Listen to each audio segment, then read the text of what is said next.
Yata akong nervyos dahil uh, I feel something nervous because I prepared my lecture in Tagalog, but unfortunately we have an are you American? I should learn to go. Yeah, don't worry about it. Okay, that will definitely give me an inspiration for me because normally I used to speak in Tagalog or I'm not good in English at all. Anyway, and with this, um, I try to make a mix of Tagalog and English. Brother, don't worry about it. Okay. Yeah, the same Bible. It's okay. Anyway, sounds good. Okay. And for today, ay nais ko pong ibahagi sa inyo ang isang napakahalaga at importanteng mensahe na may kinalaman on how we are going to have a good-centered family, lalong-lalo na pagdating sa ating tinatawag na gawaing pagsamba. Lahat naman po nato, alam naman natin na sa lahat ng pamilya ay may kanya-kanya tayong pinagbubuhusan ng panahon at lakas. Pero not all family are Christ-centered. May mga pamilya na kung saan they are concentrating yung kanilang mga atensyon sa pera, tagumpay, or even with their own interest. And kung saan ay yung iba naman ay sumusunod sa mga uso-uso lamang, sa mga impluensya ng mundo na meron tayo. Okay. But in the Bible, ang tunay at matibay na pangmatagalang pamilya ay yung tinatawag nating mga nakasentro sa Diyos at sumusunod sa kanyang mga turo. Kung kaya't bigyan ko lang kayo ng mga siguro 7 or 8 points for you to find out and for you to learn what are those important things that we must consider on how to have a God-centered family, especially for those father or head of the family. But this is not necessarily only for the father itself, but it could also be applied lalo na sa mga magulang natin. Ang Bible ay isang tunay at matibay na pangmatagalang basihan o panghabang buhay na pundasyon. Okay. Kahit gaano kasipag ang bawat isa sa atin, okay, o kaayos ang plano ng bawat isa sa atin, maaari pa rin humina yung pundasyon o ng ating mga pananampalataya. At paano natin magagawa na palakasin ang ating mga pananampalataya na kung saan ay nakasentro ang ating atensyon sa ating Panginoon. Isa sa pinaka-recommended o itinuturo sa banal na kasulatan ay tinatawag na make God the foundations of the home. At makikita natin to sa Psalm 127.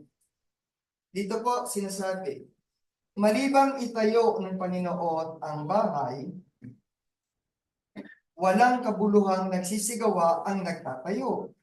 Malibang ingatan ng Panginoon ang bayan, walang kabuluhang gumigising ang bantay.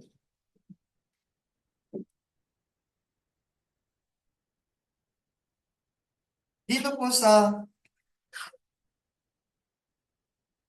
pundasyon, tinatawag natin, pinapakita naman ng talatang ito na kung saan sa lahat ng pamilya, sa lahat ng ating mga pananampalataya, ang Diyos lamang ang dapat nating maging pundasyon ng lahat, lalong-lalo na sa buhay pamilya at buhay ng tao. Kung hindi natin kasama po ang ating Panginoon sa ating mga buhay, lahat ng ating mga plano ay mauuwi sa kawalan ng saysay at hindi magiging tunay at matibay na pananampalataya.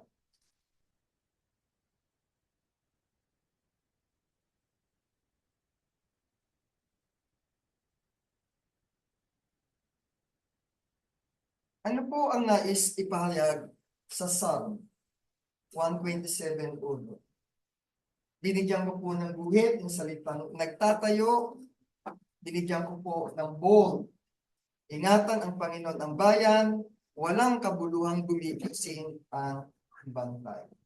Pinakikita ng talatang ito na ang Diyos ang siyang dapat na maging pundasyon ng lahat, lalong-lalo na sa ating mga buhay. Sa unang bahagi na kung saan ay binigyan ko ng linaw po, malibang itayo ng Panginoon ang bahay.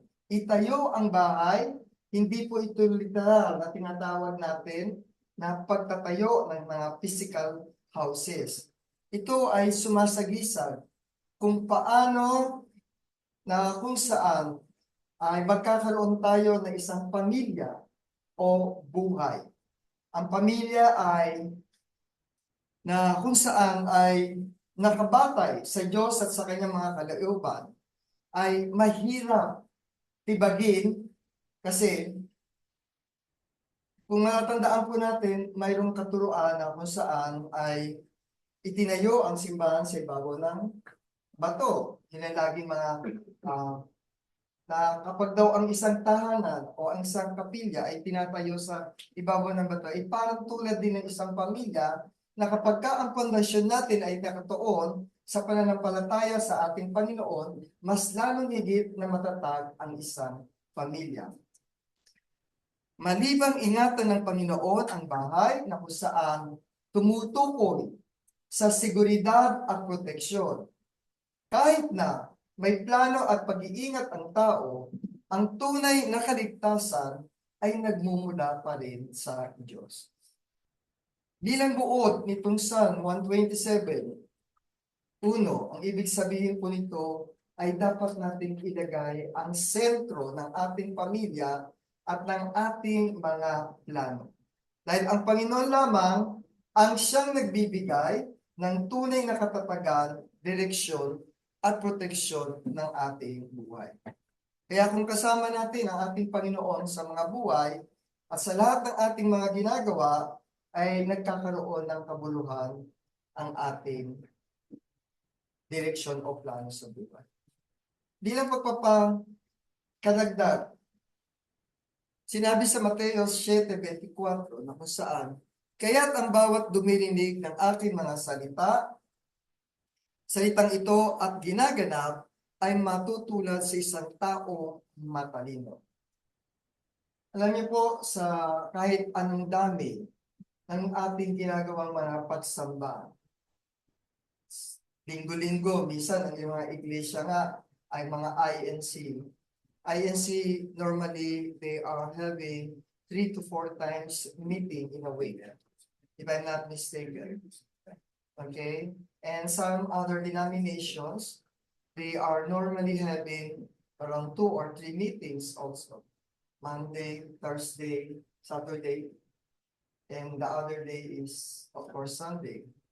So, but kahit sabihin pa po natin na kung saan ay ganun sila kadalas, o ganun tayo kadalas, dumadalo sa mga pagsitipon, hindi sapat ang ating pakikinig lamang ng salita ng Diyos ay para sa atin ay matutunan ng lahat. Bagkos, kinakailangan natin ang mahalagang pagsunod at pagsasabuhay sa lahat ng mga salita ng Panginoon na ating pinapakinggan. Maraming tao na nakikinig ng aral ng Diyos.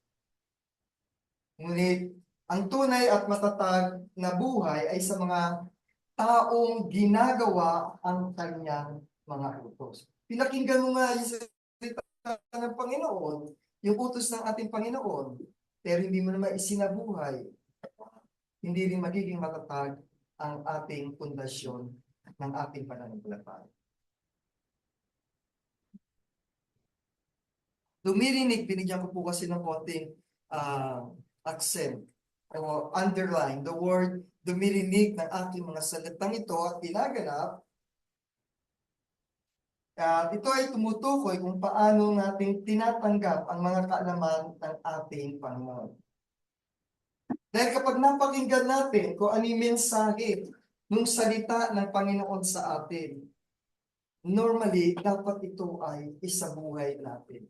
But there are some Christians or even non-Christian people, makinig lang sila, pero hindi na isinasabuhay ang kanilang mga natututunan. Sabi nga ng Panginoon, ay matutulad sa isang taong matalino na nagtatayo sa ibabaw ng bato. Kung ang mga turo ng ating Panginoon ay na napapakinggan natin at sinasabuhay natin, sinasagawa natin, ibig sabihin nito, ang ating buhay ay nakasandig sa pagsunod sa ating Diyos na hindi madaling matinag ng kahit na sino. Kung kaya't ang Matthew 7:24, ang talata na kung saan ay nagtuturo ng tunay na pananampalataya at dapat nakikita sa ating mga gawa. Ano pa po ang importante? Another important thing is that we should know in order to have a God-centered, establish God's Word at home. Marami sa atin kung saan, sa pamilya, pagkatapos ng ating pagsamba rito, pag-uwi, dito lang tayo nagtuturuan, dito lang tayo nakikinig. Pagdating sa bahay minsan, nawawalan tayo ng panahon para sa ating mga anak, para sa ating mga pamilya. Minsan nagkakawawalan tayo ng sharing. Maswerte kayo kapag ang inyong magulang, kahit makulit, ay nagbabahagi ng mga salita kapag kayo ay nasa loob ng tahanan. Kaya once your parents or your guardians ay nag-share ng kanilang mga salita about love, about God, mapalad kayo, maswerte kayo. Bakit? May nagpapaalala. Mayroong nagbibigay, nag-share ng magagandang word. Pasin po niyo sa Deuteronomy 6:6-7. At ang mga salita ito na aking inuutos sa inyo, sa araw na ito ay sa iyong puso at iyong ituturo ng buong sikap sa iyong mga anak at iyong sasalitain tungkol sa kanila. Pagka ikaw ay nakaupo sa iyong bahay, pagka ikaw ay lumalakad sa daan, at pagka ikaw ay nakahiga, at pagka ikaw ay bumaba. Alam niyo, sa ibang religion po sa totoo lang, huli babalikan natin ang INC, no? Ang INC po, they are not allowed to use Bible. They are not even at home. Kung ano lang ang doktrina na nakasaad sa kanila, yun lang ang kanilang iparirinig sa inyo. Yun lang ang kanilang ibabahagi, lalo na pagdating ng araw ng Sanlinggo. Nakakalungkot. Pero sa atin, malaya tayo. May nagbigay kami sa inyo ng chapter and verses, sulat nyo. Uwi kayo sa bahay. Saliksikin ninyo. Intindihin, kung hindi nyo naintindihan, balikan nyo po kami. Sasamahan namin kayong pag-aralan yung chapter and verses na kung saan ay hindi natin. Hindi ko maipaliwanag, kukonsulta natin sa ilang nating mga tagapagturo. Hanggang sa maintindihan natin ang tunay na nais nito. Kasi kailangan natin isa puso yung salita ng Diyos. Hindi sapat na alam lamang natin ito. Kapag naisa puso natin ito, maisa sa buhay natin. Magagawa natin. At kung ikaw ay mayroong alam sa iyong puso, ginagawa mo ito, madali mo itong maipasa sa susunod mong pamilya. Ano ipapasa mo kung ikaw sa sarili mo, bilang magulang, walang kang alam. Nakakalungkot po yung ganung bagay. Responsibilidad ng magulang ang pagtuturo. para sa kanyang mga anak. Hindi ito tungkulin ng simbahan o ng eskwelahan. Dapat nagsisimula ito sa loob ng tahanan bilang responsibilidad nating mga magulang. Dahil ang ating tahanan ang unang paaralan ng pananampalataya.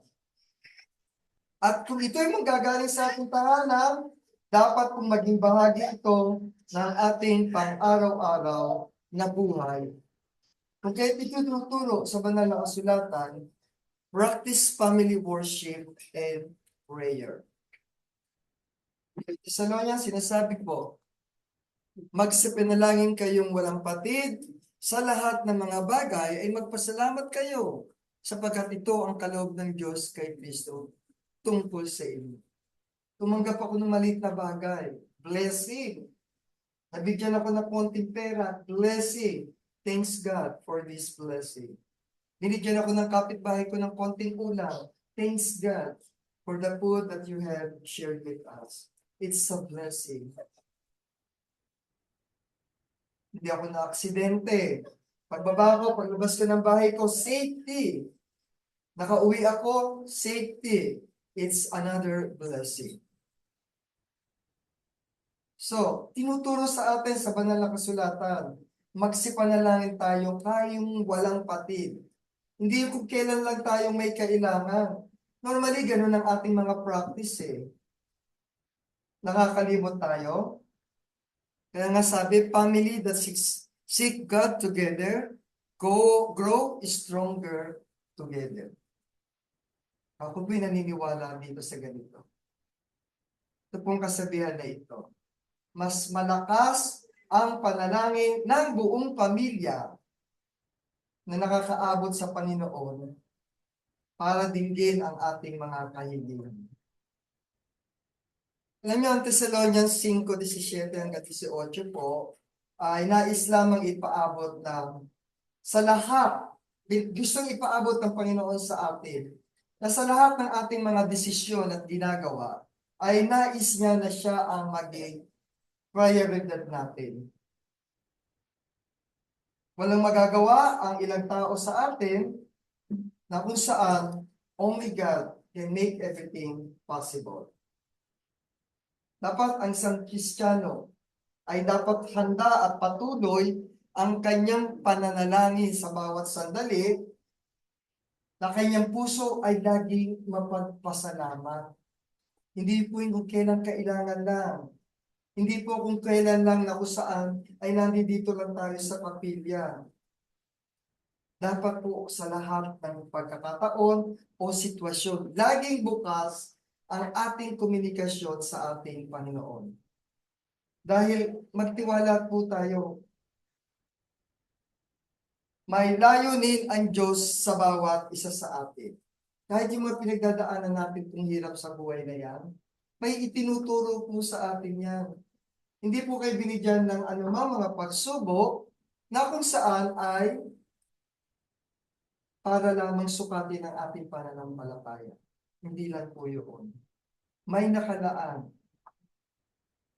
para sa atin. Ang tunay na kaloob ng Panginoon na kung saan ay para sa kabutihan ng bawat isa sa atin. Ano pa po dapat nating isabuhay? Live with godly example.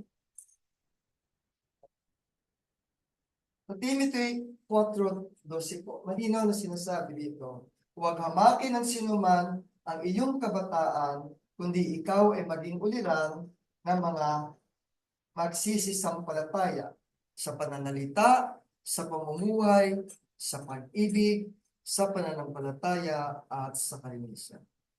Sundan pa po natin sa Philippians 4:9. Ang mga bagay na inyong natututunan ay tinanggap at narinig at nakita sa akin, ang mga bagay na ito ay gawin ninyo at ang Diyos ng kapayapaan ay sa inyo. Ano po yung ibig sabihin ng talatang ito? Ito madalas nababasa natin. Ito po ay hindi lamang patungkol sa mga kabataan. Ang ibig sabihin, kahit ikaw ay bata, hindi ka hadlang upang gamitin mo ang iyong pagkakataon na maging mabuting halimbawa sa mundong ito. Lagi mong tatandaan na kung saan ay normal paminsan-minsan kasi kabataan kayo eh.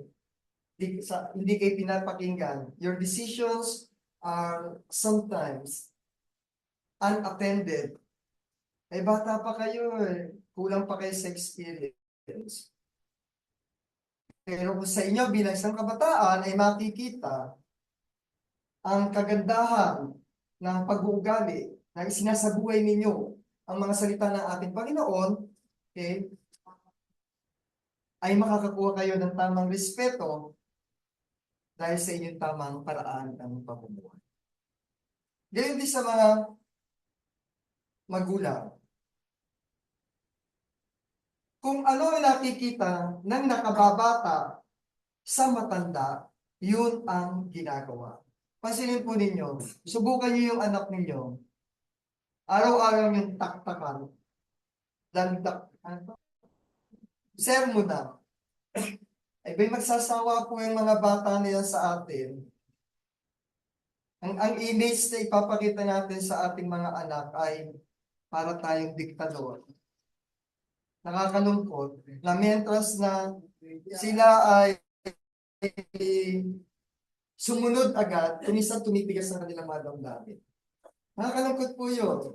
Pero subukan nyo na ipakita sa pamamagitan ng kilos, ng gawa, sa paraan ng ating pamumuhay, napakadaling sumunod ng ating mga anak sa tamang daan na nais nating ituro sa kanila.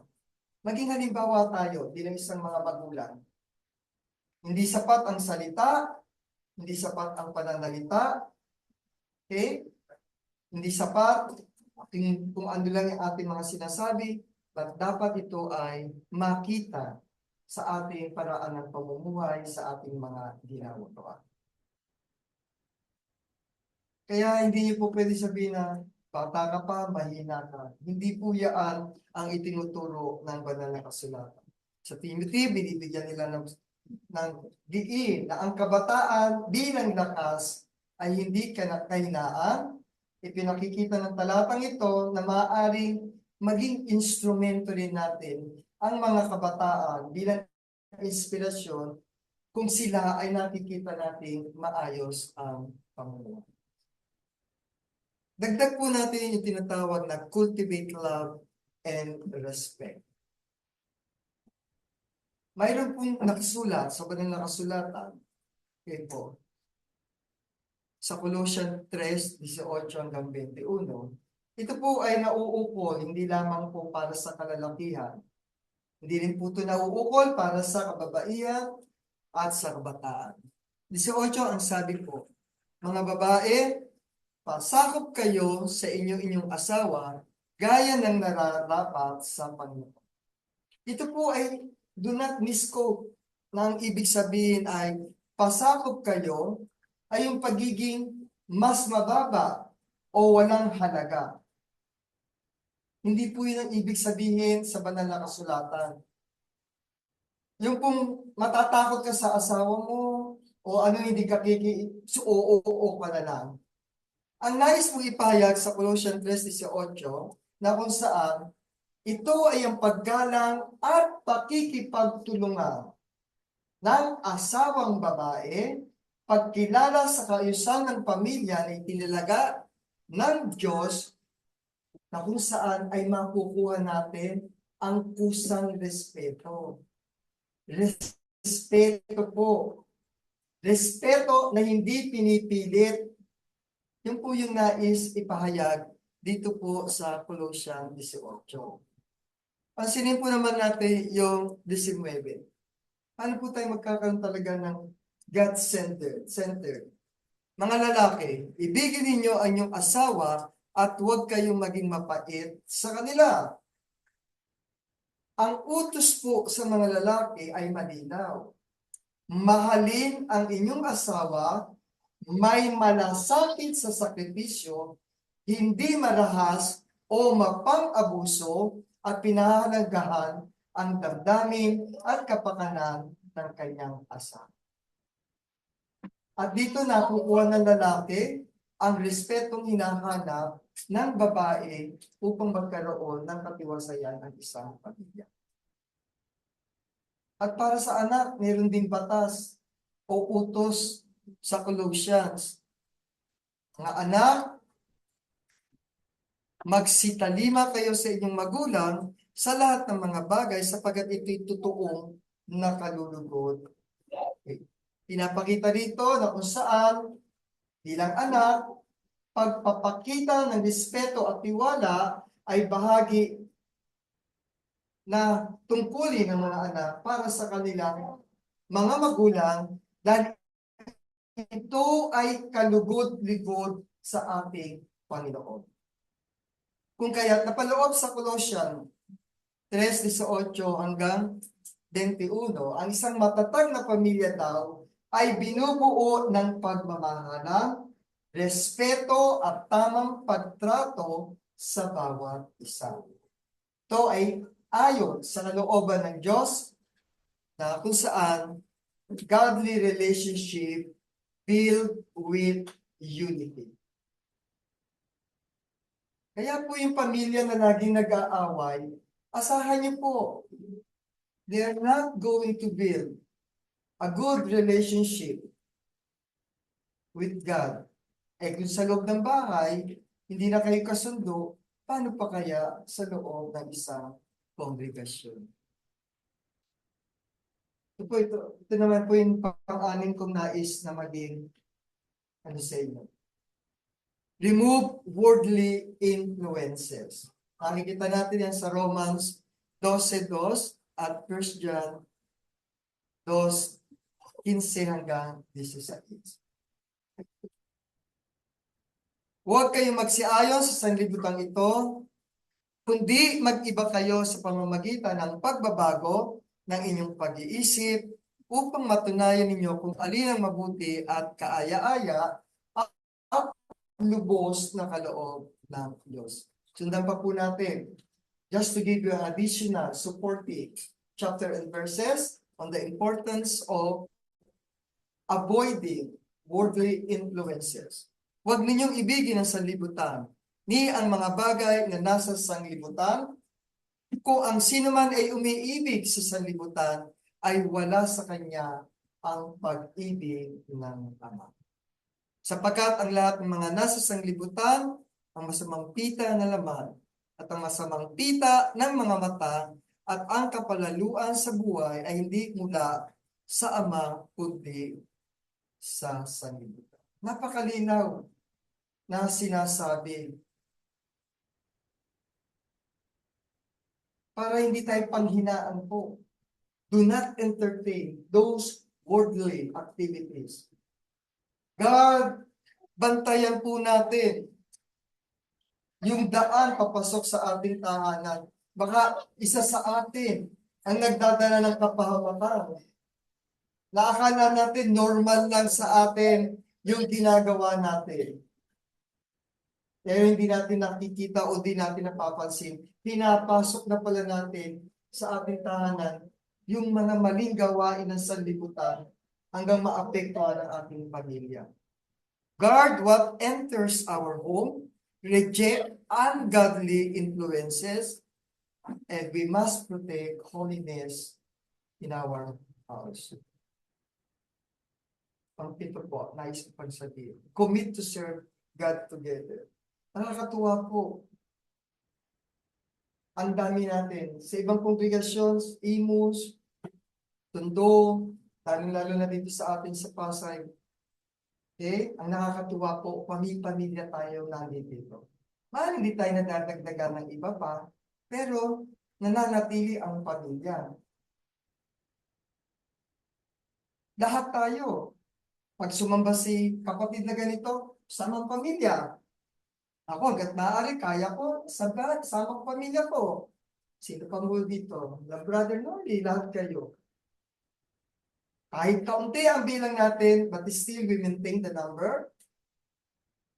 Naniniwala tayo sa dalawa o tigit na bilang natin ay nagkakatipon, nasa atin ang Panginoon. Ano ba ang inuutos sa atin? Mateo 6:23 po. Ang linaw na kung saan dapat hanapin muna ninyo ang kanyang kaharian at ang kanyang katwiran at ang lahat ng mga bagay na ito ay pawang idagdag sa inyo. Minsan napakahirap na yung mismong anak natin ang hirap imbitahan eh. Isama natin eh. Kaya nga na sinabi ni Brother Sanbar kanina, pag may mga trabaho na ang mga bata, kung minsan eh, iba-iba na yung mga excuses nila, they make priority with their job. Kaya po hanggat maliliit yung mga anak natin, dapat po yan ay samantalayin natin. At kapag naluto o na-develop na yung kanilang pag-iisip, doon sila makakapag-desisyon kung ano yung tama. O, na tama pala yung ginagawa, tinuturo natin to invite them with us, join with us, and praise God with us. Make a clear family decision. Prioritize God above all. A God-centered family is intentional. Ito yung pinaka-importante, the most important reminder by our Jesus Christ on what should be our priority. This is our priority in life. Sa mundong ito, walang silbi lahat ang pera. Dapat priority natin ang ating Panginoon sa ating mga desisyon, sa ating mga oras, sa lahat ng ating mga layunin sa buhay. Pansinin niyo po, ginuhitan ko yung salitang kaharian. Ano po ba ibig sabihin ng kaharian ko dito? Kaharian is ibig sabihin paraan ng pamumuhay po natin sa sanlibutan natin.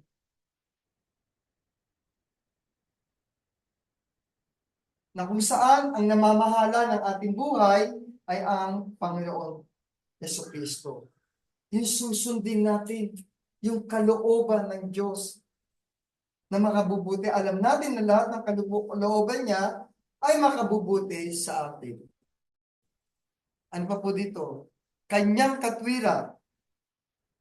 Ito ay ang tamang pamumuhay ayon sa pamantayan ng Diyos. Halimbawa, ang pagiging matuwid, pagsunod sa kanyang mga utos, pag-iwas sa kasalanan. Hindi lamang yung pong mga kabutihang panlabas, kundi tunay na pagbabago ng ating mga puso. Katlo, idaragdag sa inyo. Anong ibig sabihin po rito? Hindi po sinabi ng Diyos na ibibigay lahat ang ating request. Sinabi po, idaragdag lang. Ipagkakaloob ng Diyos ang ating mga pangangailangan. Kaya wala tayong dapat ikatakot. Wala tayong dapat ipag-worry. Ito pong itong Matthew 6:33, 33 may kaugnayan po ito doon sa topic namin na kung saan ay nauukol about worry. Christians should not worry of their life sa mangyayari sa atin sa bukas. Huwag daw nating alalahanin o unahin ang kayamanan, anumang pangangailangan, dapat we should prioritize our Lord. Dahil sila ang bahala sa lahat. He will take good care of everything. At yung panghuli po, remain faithful through all seasons. Marami na po tayo dito mga kapatiran na mapapakita natin. Halimbawa, na saan ay they remain faithful through all seasons. Kahit ilang lipat na tayo ng ating sambahan, kasama natin sila sa ating mga pananampalataya. Kasi naniniwala sila sa katuruan, sa Galatians 6:9, huwag tayong mapagod sa paggawa ng mabuti, sapagkat sa kapanahunan ay magsisipag-ani tayo kung hindi tayo mga hihimago. Nakakatuwa po, no?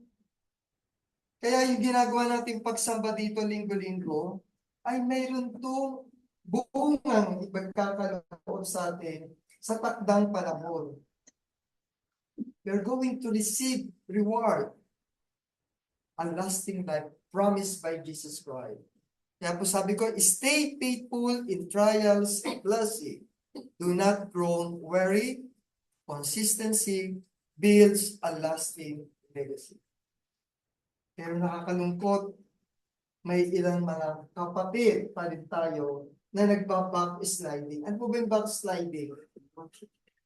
Yung, sa Tagalog ng backsliding? Hindi naman tumitiwala, kundi inaanid patalikod o naagos patalikod. Ang Galatians 6:9 po ay isang paalaala na huwag sumuko sa paggawa ng mabuti kahit tayo po ay nahihirapan. E minsan pagka tayo ay nakakaranas ng konting hirap, wala kang pamasahe. Saka na yan, pambili mo na ng pagkain at ulam. Huwag tayong sumuko. Dito tumutukoy kung paano na kung tayo man ay naghihirap, kailangan pa rin natin magpatuloy sa ating mga buhay. Napakita sa Galatians 6:9 na ito nagtuturo na ang kabutihan ay may bunga sa ating mga ginagawa at darating ito, bunga na ito sa tamang panahon. Yan ang panghuli, I would like to share these quoted words that I have. Build a home where God reigns. A family that worship together stays. Tumatatagpo ang samahan ng pamilya kapag kasama-sama ang bawat miyembro ng pamilya ay namumuhay na nasa gitna nila ang ating Panginoon. Sana po ay nag-iwan ako ng konting mensahe sa umagang ito at maging inspirasyon na napakalaga ng ating pamilya lalo sa ating ginagawang mga gawain paglilingkod sa ating. With this, magandang umaga. Thank you.